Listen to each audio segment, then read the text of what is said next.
Après chaque élection locale, le mouvement communal, la revue mensuelle de l'Union des villes et communes de Wallonie, met sous le feu des projecteurs 20 mandataires locaux nouvellement élus.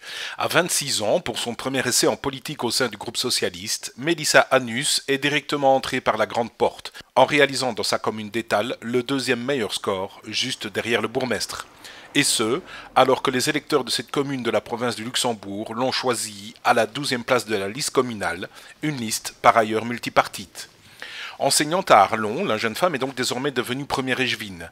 On sait aussi qu'elle a fondé le club des jeunes d'Étal et qu'elle se bat aujourd'hui pour bâtir une maison des jeunes au sein de sa commune. Mélissa Annus fait donc assurément partie de ces jeunes élus prometteurs qui peuvent faire de belles choses en politique. Elle contribuera aussi certainement au renouveau du PS avec une approche jeune, énergique et enthousiaste. Une interview à découvrir dans son entièreté dans un prochain numéro du mouvement communal.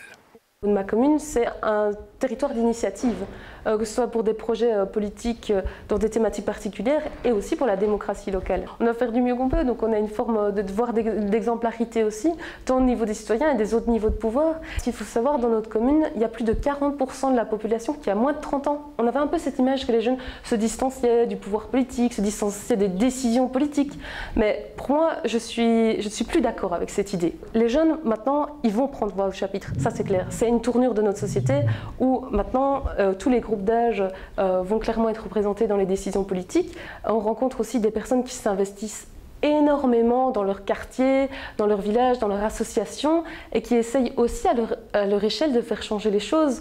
Et donc c'est une expérience humaine qui donne l'énergie pour défendre le collectif et soutenir tous ces citoyens qui eux aussi ont leur cause à défendre et qui essayent à leur échelle d'avoir quelque chose de nouveau pour leur quartier ou leur association. Il faut toujours laisser des espaces pour moi de démocratie, de participation réelle, où on peut vraiment échanger entre nous parce que ça participe aussi à la cohésion sociale. Pour moi, ce qui me paraît essentiel, c'est essayer toujours de passer au-delà des clivages politiques. Et à partir du moment où on arrive à surmonter cette forme parfois d'immobilisme, où les clivages parfois peuvent annuler les forces et donc on a l'impression de ne pas avancer, mais quand on arrive à surpasser cette forme d'inertie, en tout cas ces clivages, c'est vraiment une force pour la commune. Pour moi, c'est la force de l'équipe et du collectif.